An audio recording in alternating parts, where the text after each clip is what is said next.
What stands in the way of success? Because for most people, and maybe for you, or all of you, the thing that stands in the way of success is yourself. Maybe there's a voice in the back, holding you back, increasing your self-doubt, your anger, your fear, your frustration. How about there is a way to grab that voice that holds you back and bring you forward? But you may wonder and ponder, for what purpose? What for? Well, to release your best performance, your best impact, the best output, maybe in your personal or professional life. But first, let's go to London. It is the summer 2013. You're now on a trading floor. You see rows of sales and traders.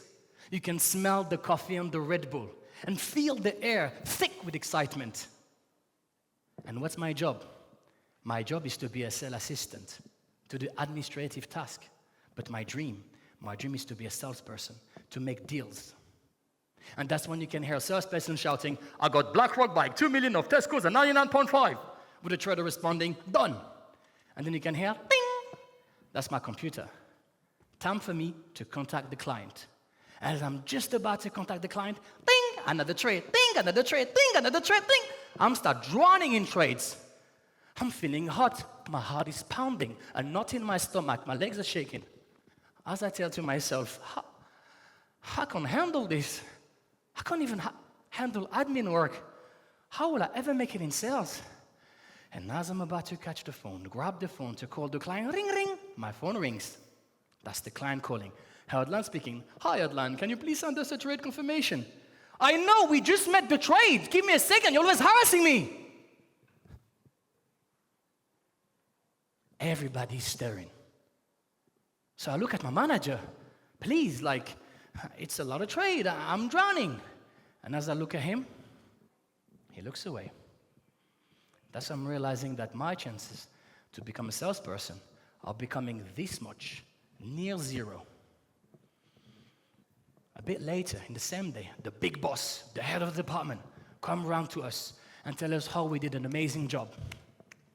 And he's also looking for a volunteer. My workload is already out of control, but I want to show them that they count on me, that I'm sales material. Me. The manager looks at me. Nah, just focus on what we give you to do.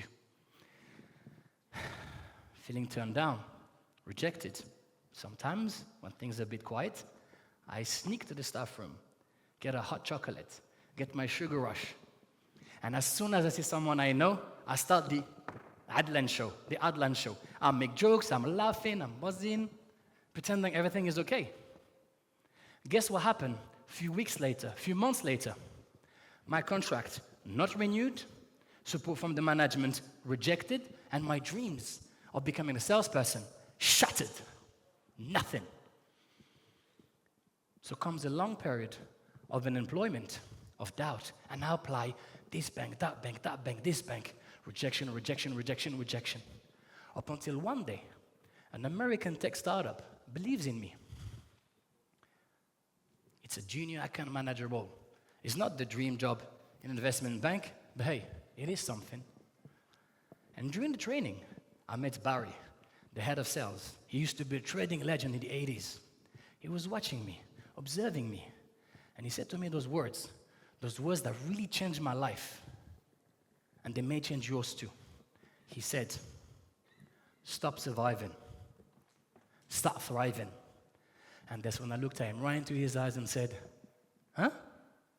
He said to me, you're an idiot. But he explained that I was indeed surviving. And there's this fellowship about survival behaviors. So I signed up, attended meetings, workshops, read books, and I indeed realized I was surviving. So if you see yourself in those behaviors, know that there's another way. Maybe yourself, you can also overcome these. But first, let's just focus on you. How do you speak to yourself? With what voice? What tone? What words? Especially when making mistakes. Is it something like, you're stupid, this will never work, this is pointless, give up? Because if you do, and hey, well done, you're just a human being. We all do that. But as much as you might, just to raise your self-awareness, we can call this voice the critical manager. And what's so interesting about the critical manager, this type of voice, this type of internal talk, what does it do to you? It makes you survive into the fight, flight, freeze behavior. Fight is driven by anger. Flight is escaping, avoidance. And freeze is to do nothing. But just to increase your self-awareness, to really help you to understand this, we're going to call them the saboteur, where you have the tyrant, the helpless yes man or woman, and the comic and silent. And this is extracted from Carl Jung, archetype theory. Carl Jung was, in the previous century, a very well-renowned psychologist, psychiatrist, and psychoanalyst. He's the reference in the business. But for what purpose are you hearing about this? Well, this is to raise your self-awareness, to be aware of what type of maybe unconscious side of your personality you're falling into, sabotaging you. So how about we grab those behaviors, nurse them, manage them? Well, you do that with the power manager. And the power manager is the gateway to what? The supporters.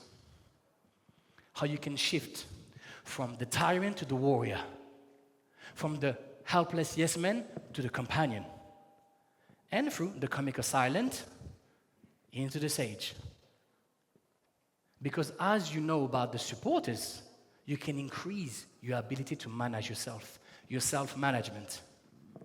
And self-awareness and self-management are two of the core skills of the emotional intelligence model, which has been offered by Daniel Goleman, another psychologist, in his book, Emotional Intelligence, Why It Matters More Than IQ. So now, you understand the theory. Well done. But day to day, what does it mean to you? How are you going to put this into practice? How are you going to shift to this, to the saboteur, to the supporter? Well, this is when comes the shift formula. Stop. Stop your thoughts. Hold your reaction. Identify which saboteur is at play. Frame your response with the relevant supporter so you can thrive for optimal results. So now, I'm going to ask you to be curious. As I'm going to introduce you each saboteur and each supporter, find out if you fall into any of those saboteurs. So the first one, the tyrant, is driven by anger, wants to hurt, directly or indirectly, either through physical violence or through lying, backbiting, pitting people against each other. So how about we grab that will to fight and we turn it into resilience? And you can do that with the warrior. And the warrior tells you, no pain, no gain.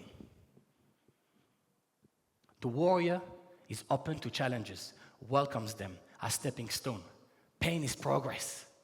Today's talk, that was so much pain. Writing, crafting, repeating, traveling, self-doubt. But all of that was pain that became progress for today's talk, because today's talk, it's a massive amount of gain. So let's make it about you and you. How are you going to shift? Remember the formula. Do you remember the formula? Stop, hold, and identify. Are you acting like a tyrant? Remember the frame. No pain, no gain. Think about your goals. Think about the things you want to achieve, the diploma you want to get, the business you want to build, whatever that you want to do. Are you putting the necessary steps, the pain for that gain, the thing you want to achieve? Because remember, thrive. Thrive. So you can remember the pain becomes progress. So take a moment to think about your goals. Are you putting yourself through the pain? That's right. Moving on to the second one, the flight saboteur. The helpless yes man or woman. And if I may say, I acted like a helpless yes man. Have you ever acted like a helpless yes man? Because I totally did. On the trading floor, when I was drowning in trades, or when I was people-pleasing, volunteer for extra work. And I also been a tyrant when I snapped at the client. So if you ever did, it's fine. But how about we grab that will to self-sacrifice into self-respect? And you can do that through the companion. Be true. Be true to what matters to you. The companion welcomes disagreements, is open to disagreements, so you can set boundaries, build relationship, authentic relationship. I'm going to give you a personal example of me embedding the companion. I had a long-time friend. I love him, but sometimes he was making jokes, annoying jokes at my expense. As I got to know about the companion, I said to him, my brother, I appreciate you, but I don't appreciate those jokes. And I can appreciate that means setting boundaries, which is a different process. Yet, I'm being true to what matters to me. So now, who remembers the formula? The shift formula. Stop, hold. Are you acting like a helpless yes man or woman? If you do, be true to what matters to you. Because when you say yes to others or to the fate, you say no to yourself. So think about your relationships. Your mother, your father, your sister, your brother. We can do the whole family tree if you want. Your cousin, your grandmother, your boss, your manager. Are you being true to what matters to you? Because you can thrive. Build authentic bonds. The last one. The comic or silent. It says in the tin. Just making jokes, laughing, like I did on the trading floor. Escaping. Guess what happened? My contract got rejected. Have you ever acted like a silent or comic? If you did, that's fine. You can move on to the formula. Oh. How about we grab the ability to make jokes or that wisdom?